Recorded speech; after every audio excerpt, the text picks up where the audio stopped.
Aaliyah moved like a gentle breeze through the dining room, silent, smooth, and unassuming. Her uniform was crisp, her smile warm and measured. There was something different about the way she carried herself, even when she wasn't trying to stand out. It wasn't the way she walked or the shape of her hair. It was the quiet confidence in her posture, the careful grace of her hands, as she refilled a glass of water or tucked in a chair. She wasn't trying to impress anyone. She never had. But people noticed. She was 26 years old, black, and worked 6 nights a week as a waitress at Maison de Lumiere, one of Manhattan's most exclusive restaurants. The kind of place where the lighting was always perfect, the wine lists longer than the menu, and the guests whispered their judgments behind linen napkins. She didn't come from wealth or privilege, or even a college degree. What she had came from hours in the public library, notebooks filled with scribbled vocabulary, flashcards, YouTube tutorials, and an obsession with stories from all over the world. Aaliyah spoke 5 languages. English, of course, French, because it was the restaurant's native tongue, Mandarin, because she loved the structure and the discipline of the characters, Spanish, because the kitchen spoke it, and Arabic, because it was her late father's language and the sound of it still made her feel like she belonged somewhere beyond the borders of New York. No one had taught her. She taught herself. Table 4, water's low. Nancy's voice crackled in her earpiece. The manager's tone was always sharp, like her smile had edges. Aaliyah responded with a soft copy and made her way across the marble floor, weaving past guests with practiced precision. Nancy watched her with the same hawk-like gaze she'd used since Aaliyah started 2 years ago. She had this way of biting her tongue behind a glossed-over grin, a kind of restrained contempt that never made it into words, but dripped from her expressions like condensation from a wineglass. She didn't like how the guests remembered Aaliyah's name, didn't like how some of them asked for her. "She's not supposed to outshine the tablecloth," she once muttered to a fellow manager. "It's distracting," but the guests noticed on this particular Friday evening. The room was more tightly wound than usual. The maitre d' was sweating through his collar. Nancy had triple-checked the wine cellar. The head chef was unusually silent. That meant one thing: VIP. Not just any VIP. Robert Hastings, billionaire, investor, collector of art, property, and opinions. A man whose name alone carried more weight than a 5-star review in the Times. He entered quietly, surrounded by only 2 assistants and 1 tall, icy woman with hair pulled so tightly it looked painful. No press, no flash, just silence, and then whispers. Aaliyah was assigned to his table.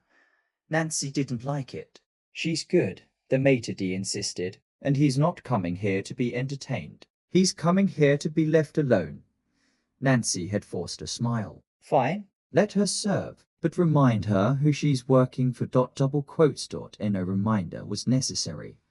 Aaliyah approached the table with the same composure she always had. She introduced herself softly, clearly, no trace of nerves. She asked for water preferences in English, but when the woman next to Hastings asked a question in French, Aaliyah responded naturally. "Vous préférez toujours le Bordeaux, madame?" The woman raised her eyebrows in delight. "Oui, je vous remercie." Robert Hastings glanced up then. Just a glance. Dinner proceeded like a ceremony, slow, expensive, layered. Aaliyah was a ghost in the best way.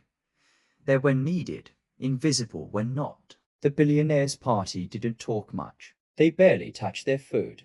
Near the end of the empty course, Aaliyah's phone buzzed in her apron pocket. She hesitated. Normally, she wouldn't check it, but the name blinking on her screen, Emir, was not someone who called unless it mattered. Emir had been Aaliyah's foster sister for nearly a decade. Chinese, 3 years younger, fiercely loyal, and constantly getting into complicated situations. Aaliyah stepped back from the table, keeping her voice low as she answered. 喂，你怎么了？ She switched into Mandarin effortlessly, her tone soft, then more concerned. 你在哪里？现在几点了？ Guests turned, not out of offense, but surprise. Hearing Mandarin at a French-American restaurant from the mouth of a young black woman in a service uniform wasn't common. Even Robert Hastings looked up from his untouched duck breast. He didn't interrupt, didn't scowl, just watched, studied. Aaliyah kept the call brief, calm, supportive. She apologized quietly to the nearest guests in English, bowed her head respectfully, and returned to service as if nothing had happened. But something had happened behind the bar. Nancy stood frozen.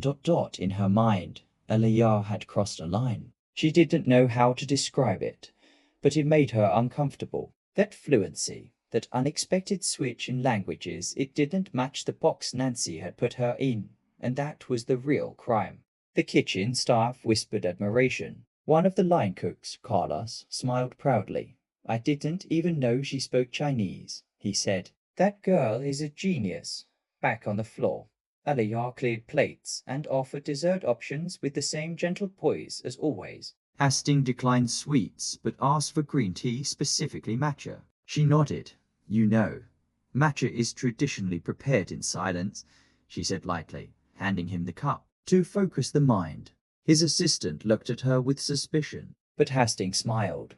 "Just barely. Is that so?" She nodded once, bowed slightly, and walked away. By the end of the night, she had received no complaints, no notes, no sideways glances from the guests. Her tip envelope was full, but Nancy didn't speak to her, not a word.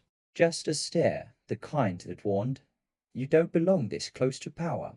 And though Aaliyah had long since learned to smile through stares like that, something about this one felt heavier. As if the ground beneath her feet had shifted. Even if she hadn't moved, she walked home that night under a sky full of blinking windows and full stars. New York glowed around her, but she didn't feel illuminated. She didn't know yet what the next day would bring, only that something had begun, and nothing would be the same again. The restaurant shimmered under a canopy of golden chandeliers, and every fork clink sounded like part of a symphony. Aaliyah had just poured a second round of sparkling water at table 12 when her phone vibrated again. It was subtle, barely buzz in the pocket of her apron, but enough to catch her attention. She checked the screen with one discreet glance. A mere action. She hesitated, eyes flicking toward the maitre d', then back at the dining room. She wasn't supposed to answer calls during service, let alone in the middle of a room like this. But Emir never called unless it was urgent. Aaliyah leaned closer to table 12. "Excuse me for a moment," she said softly. "I'll be right back." The guests smiled politely, clearly charmed by her professionalism. She stepped back several paces from the center of the dining floor and answered. 喂，怎么了？ Her voice was soft, but the sound carried. The Mandarin flowed effortlessly from her lips, quick, concerned, warm. 什么？你在哪儿？你被警察拦住了。 Heads turned. Slowly, cautiously, the woman at table 3 nudged her husband. "Is she speaking Chinese?" she whispered. The room stilled, not rudely, but curiously. Across the hall, Nancy stood frozen by the edge of the wine bar, holding a silver tray of dessert menus that now trembled slightly in her hand. Her eyes locked on Aaliyah like she was watching something dangerous unfold.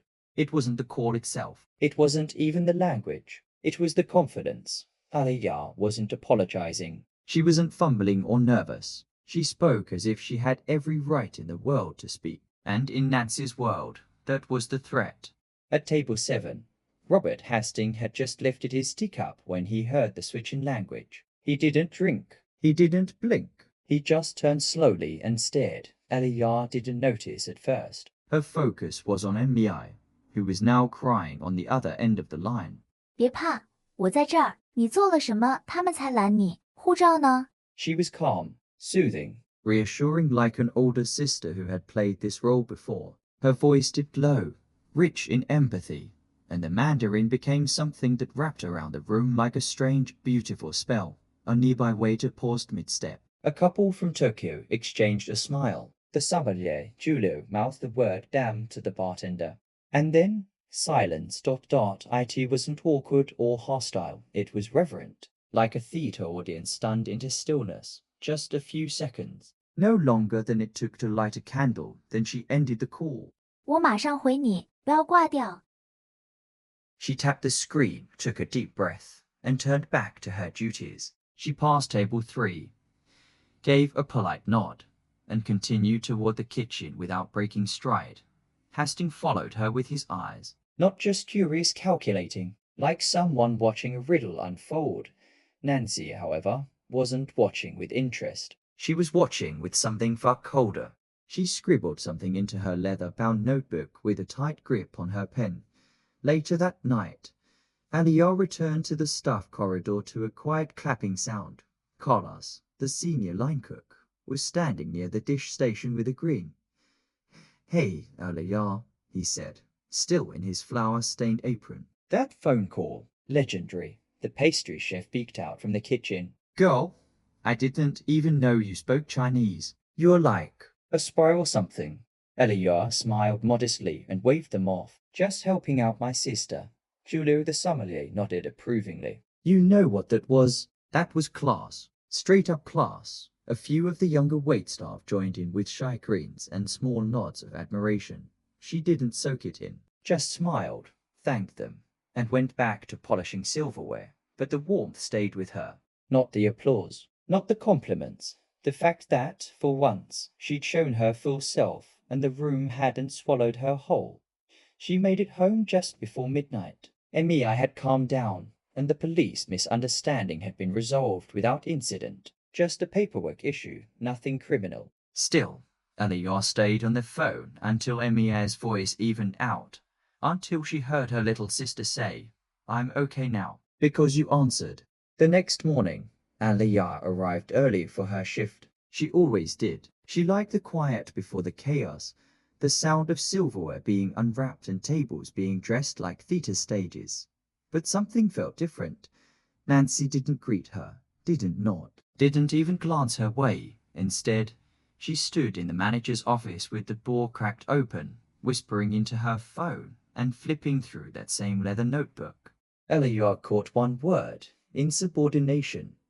She froze for a second, then turned away, tucked her apron in, and headed to her first table. But as she set down the menus, something crawled at the edge of her thoughts, a question. Had she just made herself too visible? Had a few seconds in another language, a glimpse of her deeper self, cost her more than she realized? Or was this just a story she told herself 1,000 times before, one where power never liked to be surprised, especially not by someone like her? The next morning, the city woke in mist and metallic chill. Aaliyah stood outside the restaurant in her pressed uniform, watching the breath rise from her lips like smoke from something burning beneath the surface. She wasn't nervous. Not exactly. She had done nothing wrong. But there was something about Nancy's silence the day before that sat like a splinter in her mind. And splinters had a way of working their way deeper if ignored. She stepped inside, greeted the morning host, and made her way to the back, humming softly to herself. The kitchen was already buzzing, pastry being rolled, coffee percolating, waitstaff tying aprons and adjusting tiaras. Everything seemed normal, too normal. Then the maitre d', Leonard, tapped her on the shoulder. He didn't smile. "Hey, Aaliyah, Nancy wants to see you." "Upstairs." She blinked. "Now." He nodded. She said right away. Aaliyah untied her apron without a word. She handed it to Carlos in the kitchen as she passed. "She'll be all right," Carlos said to no one in particular. Upstairs, the manager's office felt like a different world, quiet, sterile, overly perfumed. Nancy sat behind her desk with the blinds half drawn, one leg crossed perfectly over the other, holding a manila folder that looked heavier than paper had any right to be. She didn't offer a chair. "Aaliyah," she said crisply. "Thanks for coming up." "Of course," Aaliyah replied. "Is everything okay?" There was no warm-up, no small talk. "We've reviewed your time here," Nancy began, flipping open the folder without looking at it. "And while your skills are evident, we've come to the conclusion that you're no longer a good fit for our team." The words landed like wet concrete. Aaliyah took a moment before responding. "I'm sorry, I don't understand." "I haven't had any complaints from guests. I show up early. I cover shifts. Nancy raised a hand. "It's not about punctuality. It's about culture, presence, consistency." "Culture," Aaliyah repeated. eyebrows furrowing. Could you explain what that means? Nancy exhaled softly, almost performatively. We've cultivated a very specific atmosphere here, understated, refined, unintrusive. We need staff who blend in, who serve without distracting. Yeah, she paused, searching for a word. You have a tendency to draw attention. Aaliyah stared at her. You mean, because I speak other languages? I mean, because you're very noticeable, Nancy replied flatly. You're not wrong to be proud of your talents, but this is not the kind of place where staff become the story. I wasn't trying to be, Aaliyah said, voice rising a notch. I answered a call. I spoke to my sister. I was discreet. You answered in Mandarin. In the middle of the dining room, Nancy snapped, the polite mask slipping for just a second. In front of a billionaire guest who donates to our wine program. So that's it. Aaliyah asked, standing straighter. Because I spoke Chinese. This is a decision, Nancy said coolly, that reflects the needs of the business.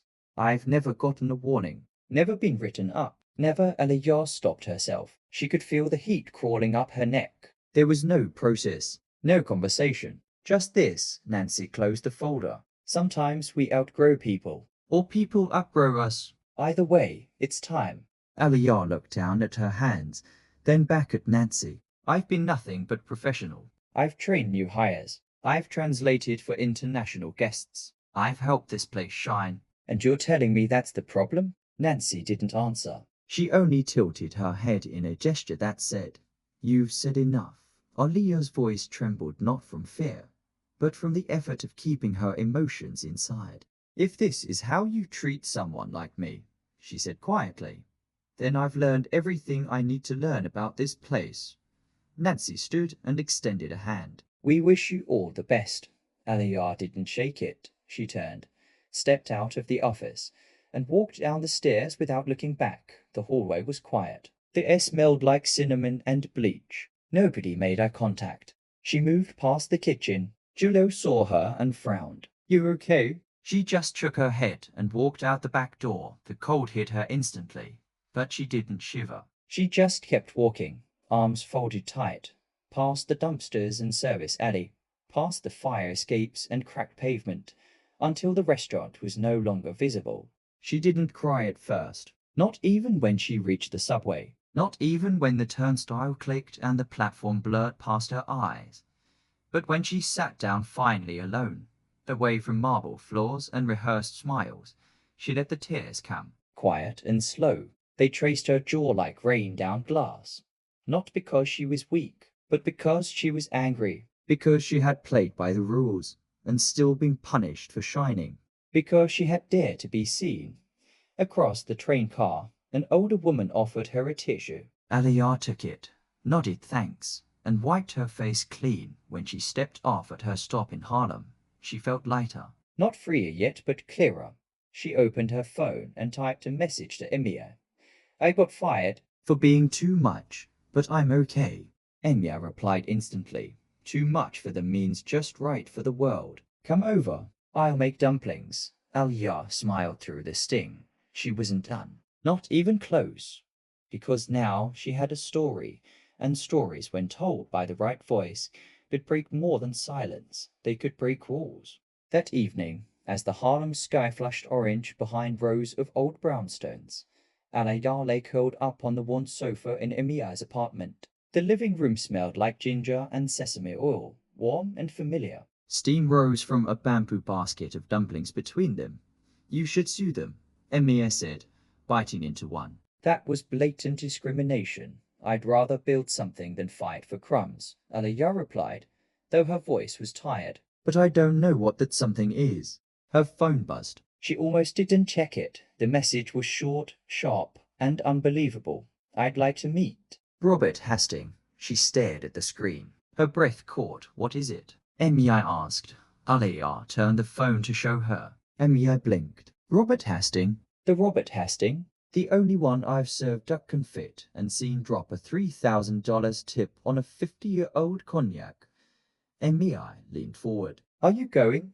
Aaliyah hesitated. What if he just wants to rub salt in the wound? Maybe he was the one who complained to Nancy. Then go look him in the eye and find out. Don't let rich people narrate your story for you. She nodded. I'll go, just to hear him out. 2 hours later, Aaliyah stood at the entrance of the Rook, one of Manhattan's most exclusive hotels. The lobby gleamed with marble floors and quiet power.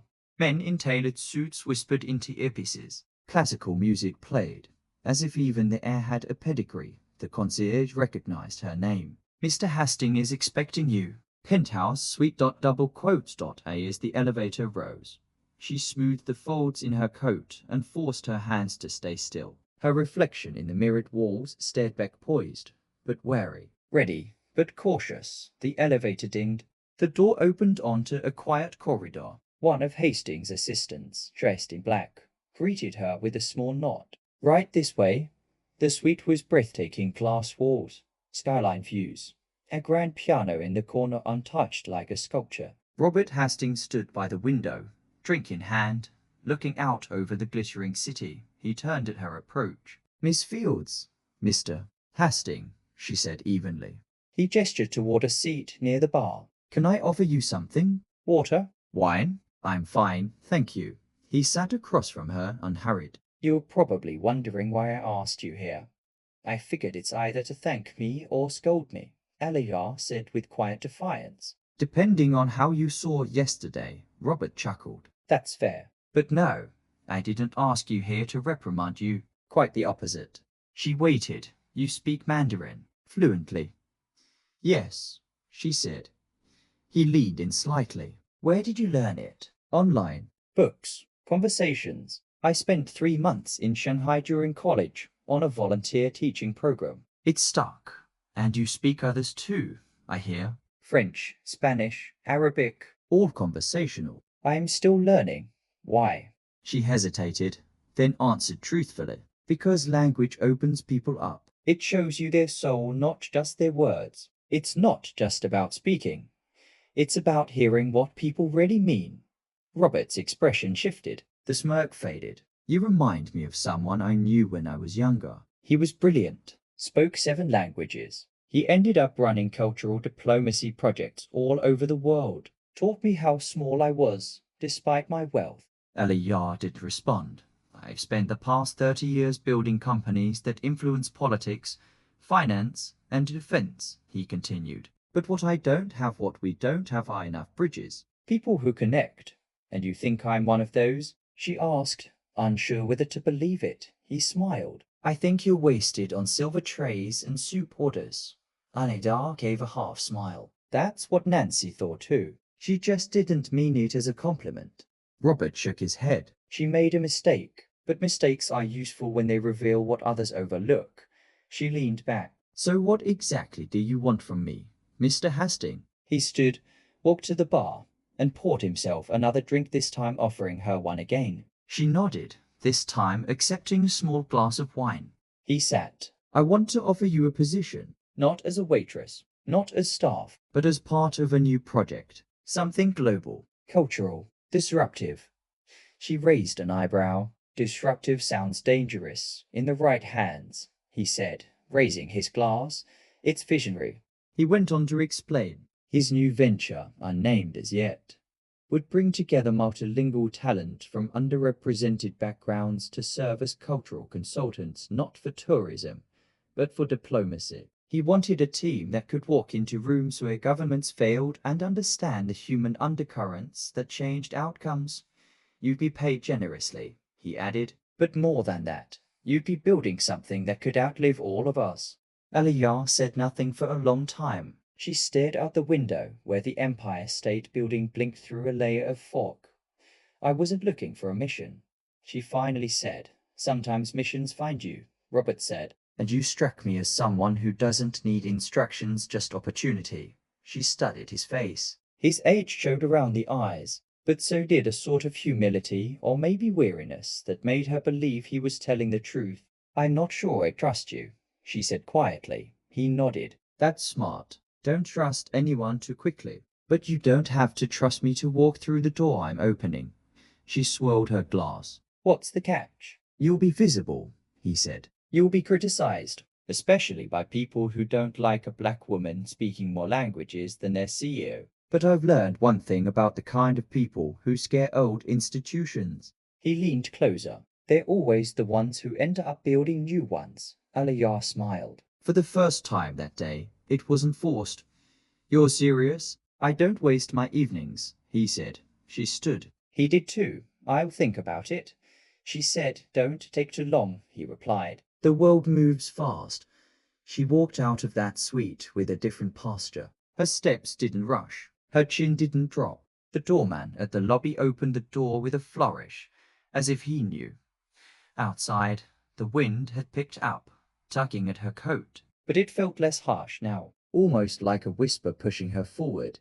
She didn't know where the road ahead would lead, but for the first time, she knew it wouldn't be back to the kitchen door of a restaurant that couldn't see her ...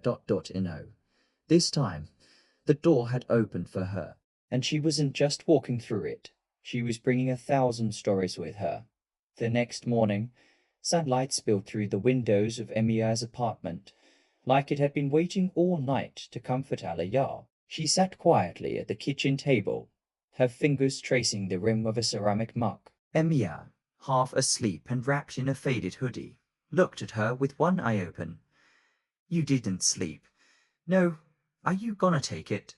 Aaliyah sighed. I don't know yet. I keep thinking, what if I'm just a token? What if he just wants a black face that speaks Mandarin to make his project look diverse? Emia leaned forward, fully awake now. Then go be that face and use the platform to build your vision. Don't wait for their table. Build your own. Aaliyah smiled, but it was hesitant. That's easy to say when you've never had to serve people who treat you like glassware, and now you don't have to.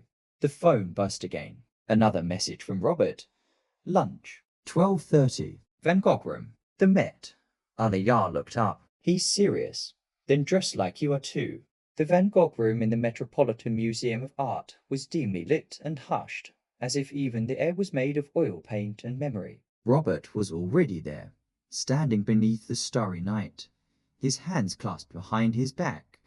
You came, he said. You invited me.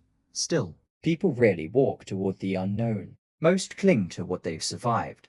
They sat in silence for a few minutes as waitstaff brought plates of seared salmon and truffled asparagus. He didn't speak until the first bite.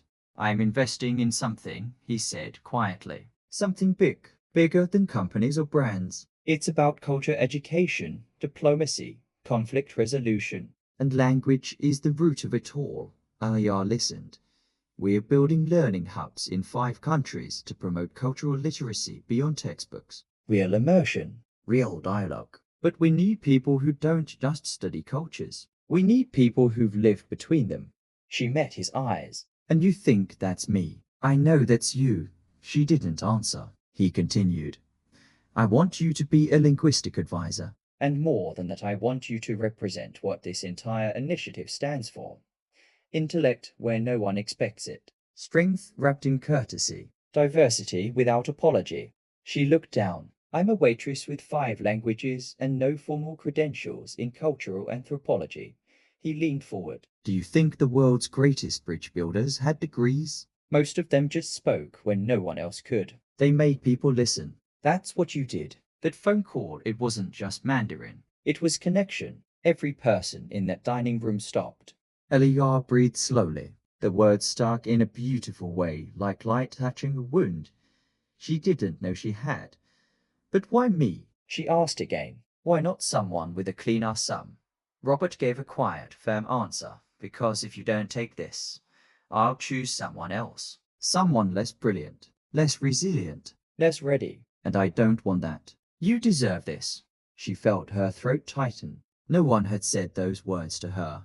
Not like that. Not meant them like that. Still, her fears scratched at the edges. What if I mess it up? Then you mess it up with grace and learn faster than anyone else. You've already walked through fire, Aaliyah. This is just the next room. She put her fork down. What would it require? She asked. Full-time dedication. You'd need to travel, train, maybe go back to school. We'll fund it. You'll meet leaders, CEOs, diplomats. And you'll have to speak when your voice shakes. She looked at the painting behind him. The wild, swirled sky, the trembling stars. Then yes, she said. He paused. Yes, yes. I'll do it. Robert smiled. Good. You're not just joining something. You're starting it. The following weeks moved like wind beneath her feet. She was enrolled in accelerated global studies and cross-cultural communication at NYU, funded entirely by a private scholarship from Robert's foundation. She had a coach who helped her prepare for public speaking. Her wardrobe shifted from black slacks and aprons to soft blazers, blouses in deep jeweled tones, silk scarves from Morocco, and name tags with consultant printed beneath her name.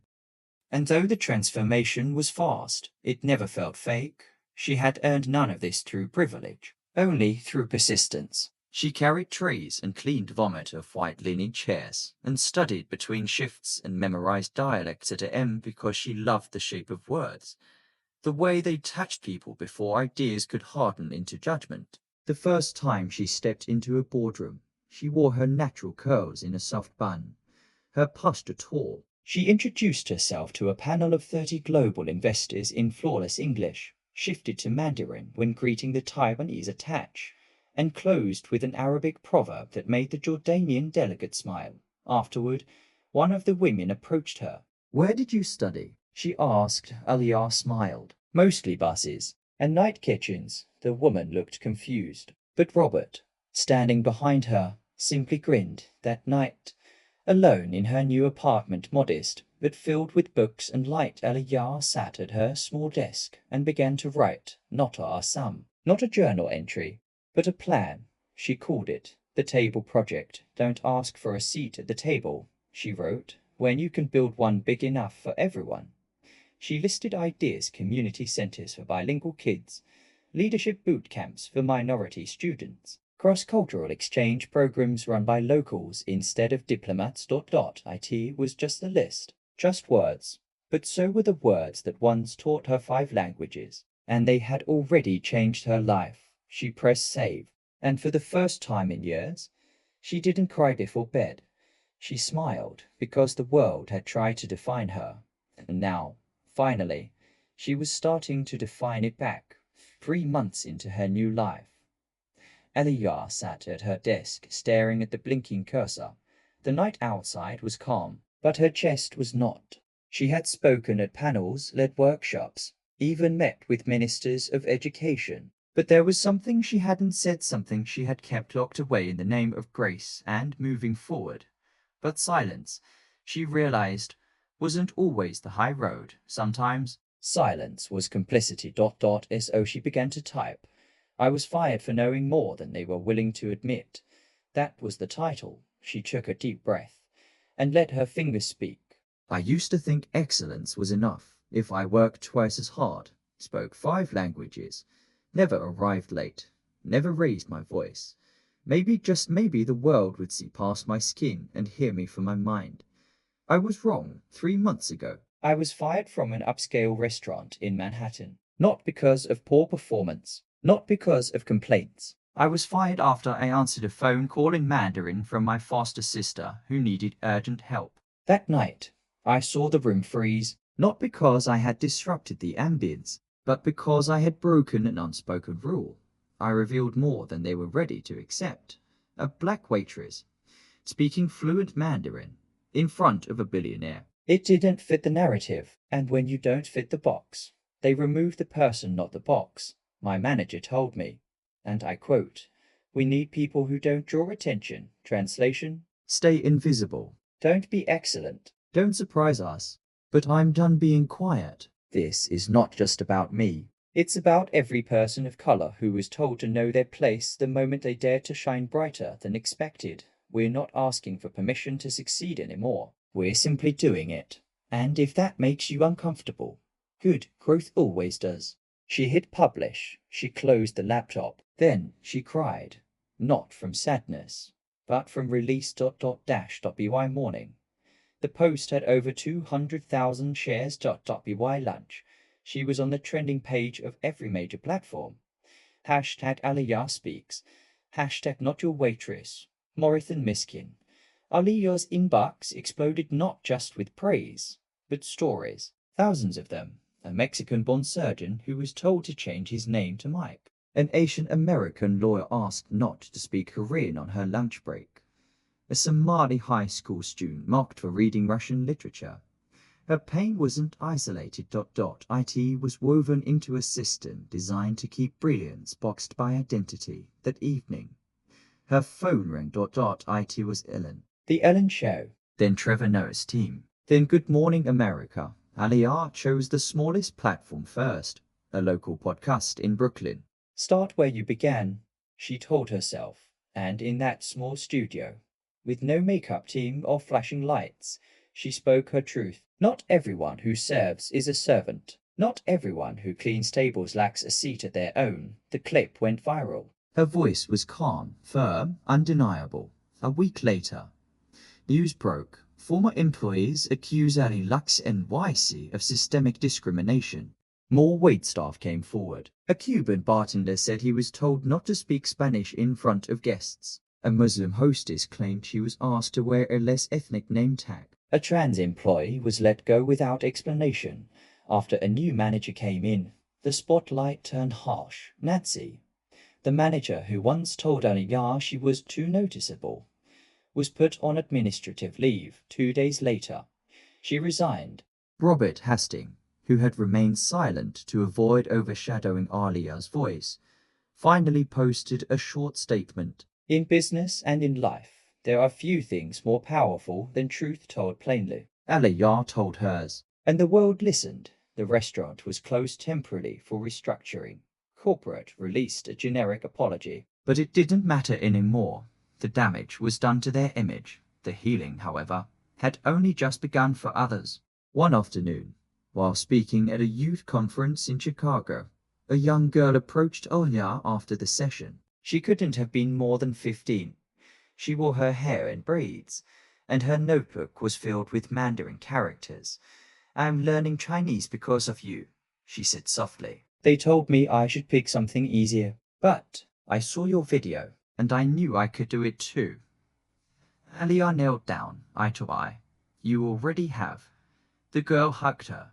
And in that moment, Aaliyah understood something far greater than any viral post or public apology. What she had lost, the job, that illusion of safety and silence, had made room for something much larger. A generation no longer afraid to be excellent.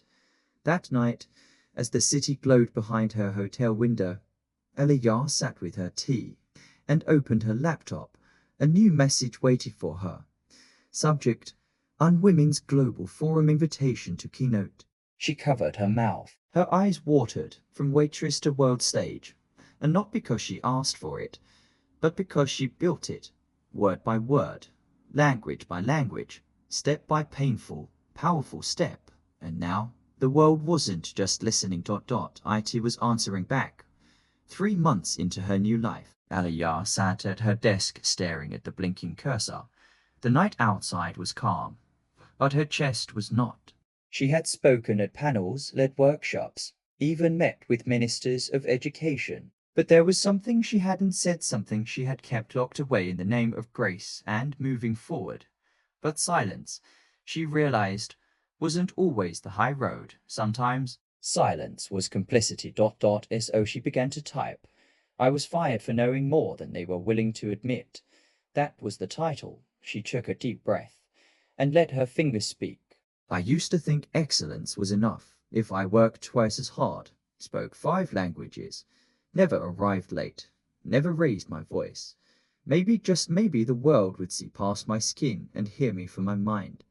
I was wrong 3 months ago. I was fired from an upscale restaurant in Manhattan, not because of poor performance, not because of complaints. I was fired after I answered a phone call in Mandarin from my foster sister who needed urgent help. That night, I saw the room freeze, not because I had disrupted the ambience, but because I had broken an unspoken rule.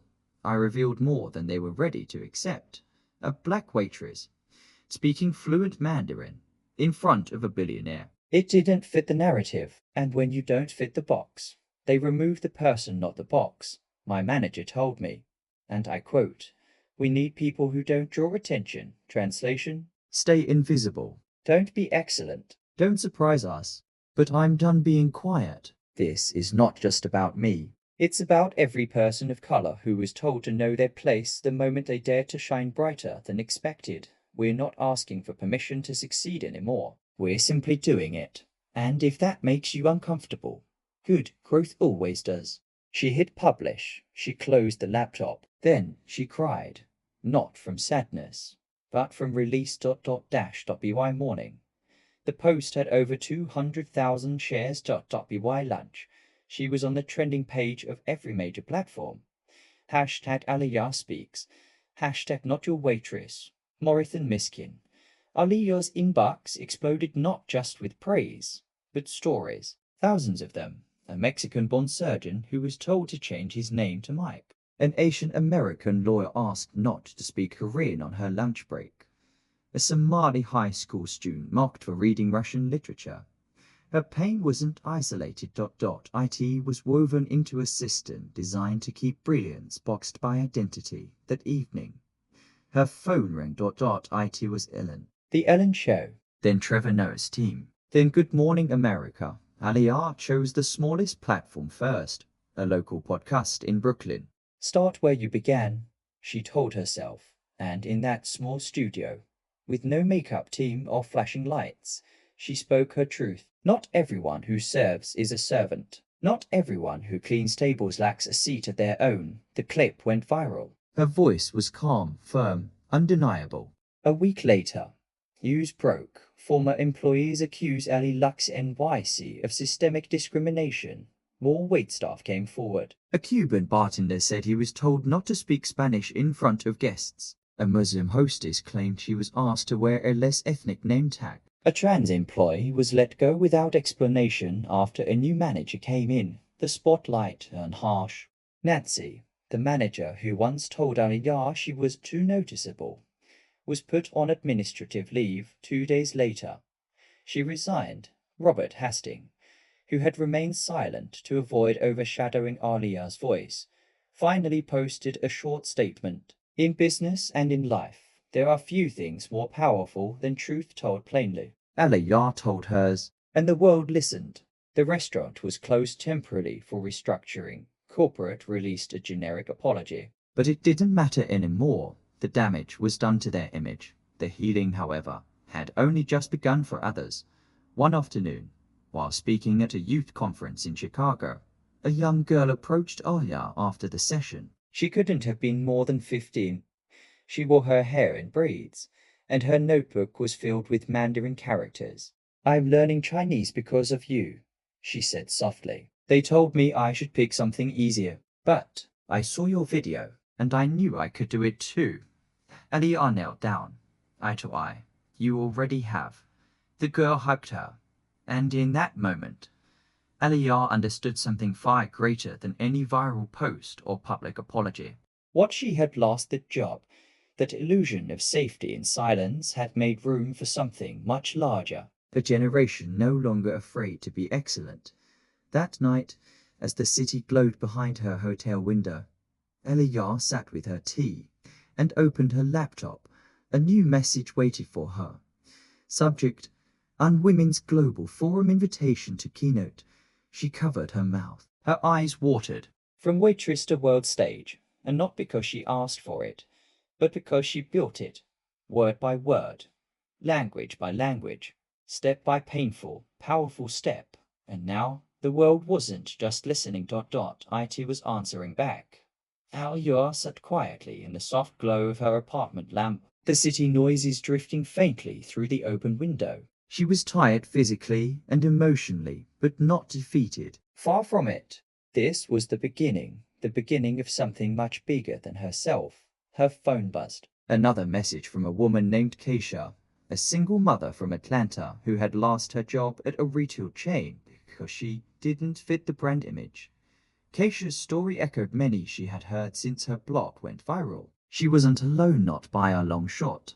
Aaliyah leaned back and smiled faintly. She had spent the last few weeks in meetings, brainstorming sessions, and phone calls, crafting a plan. She wanted to do more than speak. She wanted to build a fund dedicated to empowering women of color, a platform to offer education, training, and mentorship. Aaliyah had reached out to friends, allies, and even former skeptics. Some offered money, others connections, but what everyone offered was hope. The Rise Beyond Fund was born that night.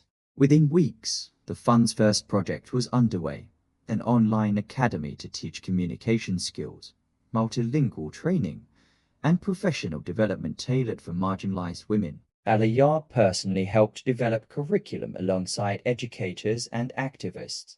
She sent out a call for stories raw, unfiltered accounts of discrimination and perseverance. The response was overwhelming. Maya, a Native American artist, described how galleries dismissed her work for being too political. Jamila, a Muslim engineer, recalled being the only woman in a meeting and having her ideas ignored until repeated by a male colleague. At every event Aaliyah organized, these voices echoed loudly.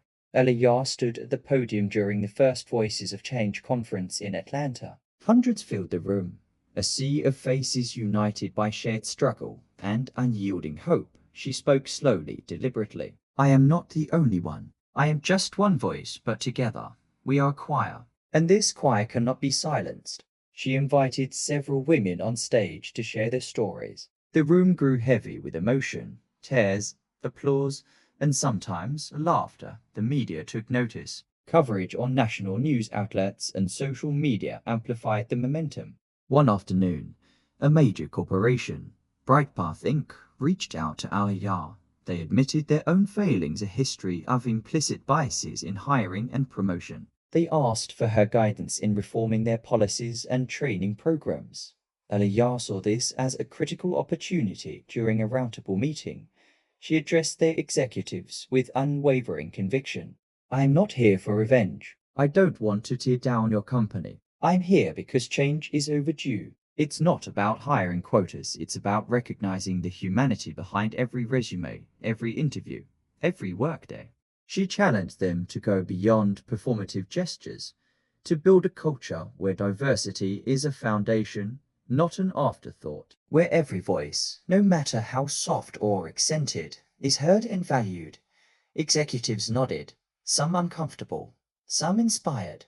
Back at a Rise Beyond workshop, Aaliyah sat with a group of young women, ages 18 to 25, many of whom faced similar challenges she once endured.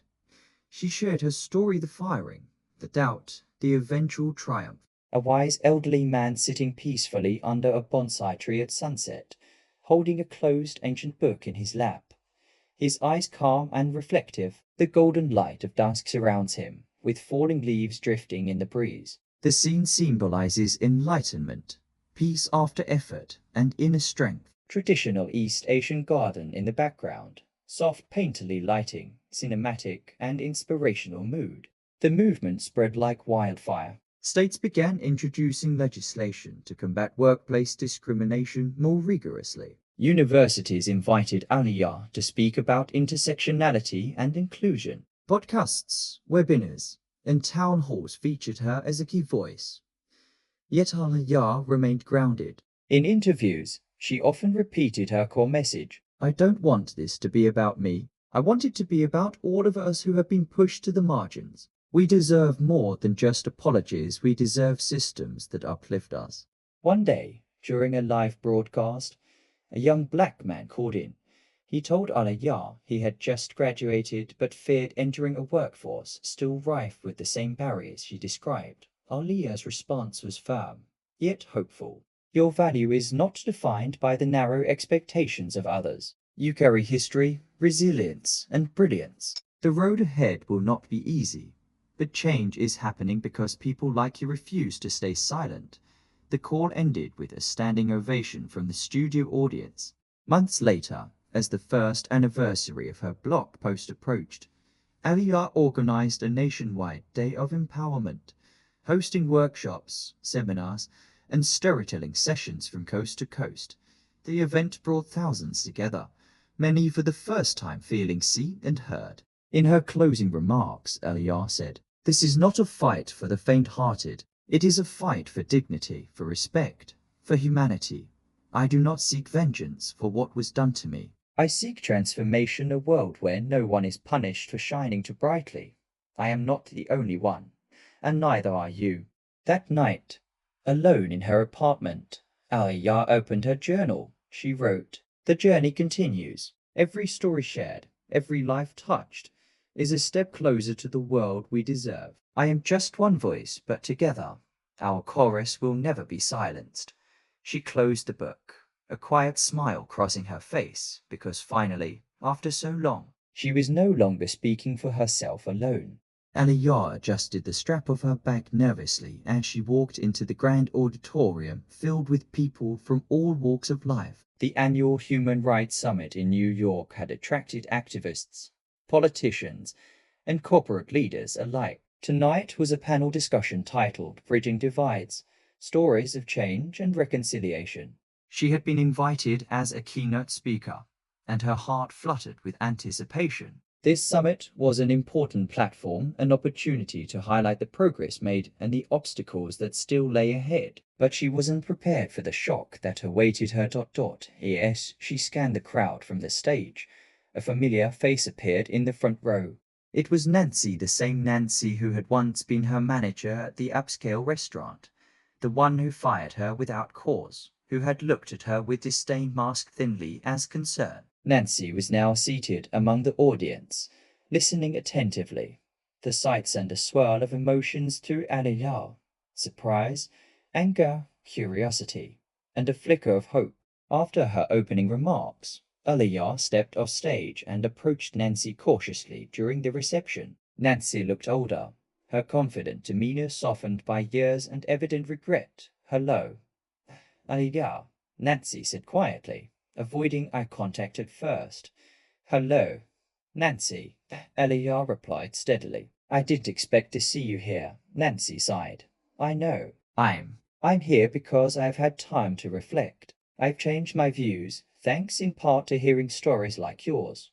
Aaliyah nodded, her voice calm but firm. "I appreciate your words, but understand this. I forgive, yes, but I don't forget." Nancy's eyes met hers. "I deserve that firing. Back then, I was scared. Scared of what I didn't understand. I was holding on to old biases I never questioned." Aaliyah listened, sensing the truth in her voice. "There's no excuse for what I did," Nancy continued, "but I want to make amends in whatever way I can." The conversation deepened, moving beyond apologies into an honest exchange about fear, prejudice, and the cost of silence. Both women acknowledged how difficult it was to confront uncomfortable truths not only about others but about themselves. Nancy said, "For years, I thought I was just doing my job, but I see now that silence or complicity in the face of injustice is a choice. It's a betrayal of humanity." Aaliyah responded, "It takes courage to admit that. I won't say everyone has to change overnight, but we have to start somewhere." Their dialogue resonated beyond the private moment. At the summit's closing session, Aaliyah invited Nancy to join her on stage for a candid conversation. Together, they shared their journey, the hurt, the growth, the ongoing fight against systemic bias. The audience sat in rapt attention as the two women, once divided by conflict, now embodied the possibility of reconciliation without forgetting. Aaliyah concluded, "No one is entirely good or bad, but choosing silence or fear over justice only perpetuates harm. We must raise our voices, even when it's uncomfortable." Nancy added, "And we must be willing to listen, to learn, and to change." The applause was long and heartfelt. Later, as the crowd dispersed, Aaliyah felt a profound sense of closure, but also a renewed commitment. She understood that the road to equality was paved not just with protests or policy changes, but with human connection and empathy, even with those we once considered adversaries. Walking out into the cool night air, she looked up at the stars, her head held high. The past was behind her, but it did not define her. She was ready to keep moving forward, undaunted, unbroken, and unafraid. The morning sunlight spilled through the windows of Aaliyah's modest apartment, casting a warm glow on the cluttered desk where she was still typing out notes for an upcoming speech. Her phone buzzed with a notification. Curious, she glanced at the screen and her heart skipped a beat. Forbes magazine. Meet the change makers of 2025. Her name and photo were front and center. Aaliyah had been selected as one of Forbes' icons of change, recognized not for wealth or birthright, but for the powerful impact she had made through resilience, intellect, and relentless advocacy. This moment felt surreal. Just a few years ago, she had been a waitress quietly serving tables, fluent in 5 languages but invisible to most. Today, the world was listening. Shortly after the announcement, she received an unexpected call from a major multinational corporation, one with a reputation for diversity initiatives, but also criticized for slow internal progress. They wanted her to be their new director of multicultural communications. The offer was both a huge honor and an enormous challenge. Aaliyah knew this role would give her the chance to influence corporate culture from the inside, to shape narratives about inclusion that reached millions. Her first day at the sleek glass headquarters felt like stepping into a different universe. Executives in tailored suits greeted her with respect, but she kept her trademark humility, dressed simply in a blouse and jeans. She carried the same confidence she had developed over years of struggle. In meetings, she spoke with clarity and passion, advocating for policies that honor diverse voices, not just in marketing campaigns, but in hiring, retention, and leadership development. Despite the new responsibilities, Aaliyah never stopped learning. She was now studying Japanese and Swahili, expanding her linguistic reach as a way to connect more deeply with different cultures. Language, she believed, was a key to empathy. Media outlets quickly picked up her story. They called her the woman who speaks with intelligence and acts with purpose. Interviews poured in television, podcasts, magazines. Aaliyah shared her vision of a world where cultural understanding was not a luxury, but a foundation. She remembered the days when her manager Nancy had scoffed at her skills, when the restaurant had let her go without reason. Now, those experiences fueled her determination to create real, systemic change. She knew that individual success was not enough. The goal was to transform systems that had long excluded people like her. Aaliyah's first major project was to lead a global campaign called Voices Unheard, which spotlighted stories of marginalized communities around the world. The campaign featured videos, articles, and live discussions that drew millions of viewers. For many, it was the first time they had heard authentic narratives from people who looked, sounded, and lived differently than they did.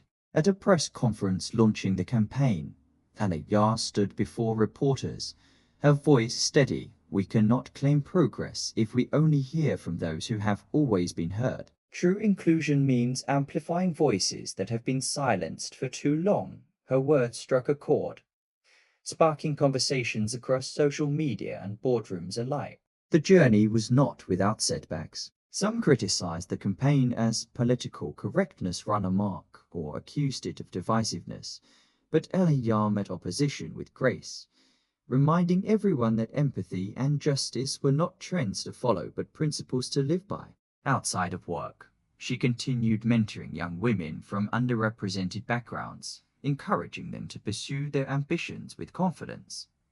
She knew firsthand the power of guidance and support. One evening, after a long day of meetings, Aaliyah received a message from a young woman who had attended one of her talks. "Thank you for showing me I am more than what others say I am." Such messages were her true reward. Looking out the window of her office, Aaliyah reflected on how far she had come from a quiet waitress afraid to speak up, to a woman whose voice resonated across continents. Her mission remained clear: to build bridges of understanding, break down walls of prejudice, and empower those who had been overlooked. As Forbes had written, she was not just a symbol of change, but a catalyst proof that dignity, intellect, and courage could transform not only one life, but the world around her. And this was only the beginning. Aaliyah sat quietly at her small writing desk, the soft glow of a desk lamp illuminating the pages of her journal. Outside, the city lights of New York twinkled like distant stars, but inside, her world was calm and centered. She opened the journal to a fresh page and began to write. The day I was fired was the day I was born again. Her pen moved steadily, tracing memories and lessons that had shaped her journey from the humiliation of losing her job to the triumphs that followed. She recalled the sharp sting of that morning when Nancy had called her into the office without warning.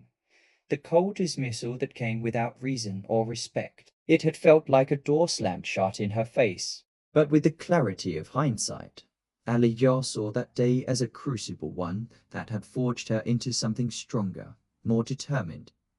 She wrote of the phone call from Robert Hastings, the unexpected mentor who saw her potential beyond the surface. The projects, the speeches, the countless conversations that had expanded her influence and changed lives. And most importantly, the quiet moments where she realized that her worth was never tied to any one job or person's approval. To anyone who feels unseen, undervalued, or pushed aside, she wrote, "Remember this, they can close doors, but they cannot lock the path to your future. Your potential is yours alone, and it cannot be taken away unless you surrender it." Her words were not just for herself, but for the countless others she had met along the way, women and men from marginalized communities, struggling to be heard and respected. Aaliyah smiled softly as she penned the final lines, her heart full of hope and resolve. The next morning, she arrived early at the community center where she had organized a training workshop for young women of color. The room buzzed with nervous excitement and eager anticipation. Aaliyah stood before the group, dressed simply, but with an air of quiet authority. She began by sharing her story, honest, raw, and inspiring. She spoke of the setbacks, the moments of doubt, and the unyielding belief that had kept her moving forward. The young women listened intently, eyes shining with recognition and newfound courage. Then came the practical part: communication skills, leadership strategies, and how to navigate workplaces that might not always welcome them. Aaliyah encouraged them to embrace their unique voices and to never be afraid of being too much, too smart, too bold, too different. If they fear your brilliance, she told them, then shine so brightly that they can't ignore you. The room erupted in applause. Later, as the workshop concluded, a young woman approached her quietly. "Thank you," she said, voice trembling with gratitude. "You've given me hope." Aaliyah embraced her warmly. "That's why I do this," she replied. As the sun set outside, casting long shadows across the city, Aaliyah stepped onto the rooftop of the community center. She gazed out over the skyline, the place where dreams were crushed and reborn, where struggles and victories intertwined. Her thoughts returned to the restaurant where it all began. The moment that had seemed like an ending, but was really a new beginning. She whispered to herself, "This is just the start." The story continues. With one last look at the horizon, Aaliyah turned and walked inside, ready to lead the next generation toward a future where their light could never be dimmed. Years later, Aaliyah stood on the stage of an international summit on diversity and inclusion. The auditorium was packed with leaders, activists, and young dreamers from all corners of the globe. She took a deep breath and smiled, not just for herself, but for everyone whose journey had intertwined with hers. From a waitress dismissed for being too much to a voice heard by millions, Aaliyah had become a symbol of resilience and transformation. But more importantly, she was a catalyst for change. Her work had helped companies rewrite their policies, governments rethink their approaches, and communities build bridges where walls once stood. Aaliyah's story had sparked a movement, one that celebrated cultural richness and demanded justice in every boardroom and neighborhood. As she spoke, her words resonated with a simple truth: we are not defined by the barriers placed before us, but by the courage to break through them. When you rise, you lift others. Together, our light will never fade. The crowd rose in a standing ovation. But Aaliyah's eyes sought out the young faces in the audience, the future leaders, dreamers, and change makers. Because the fight was far from over, and her mission was clear: to inspire others to embrace their power, claim their place, and shine with brilliance that no one could ever dim. The light had been passed on and it would burn bright for generations to come. The end.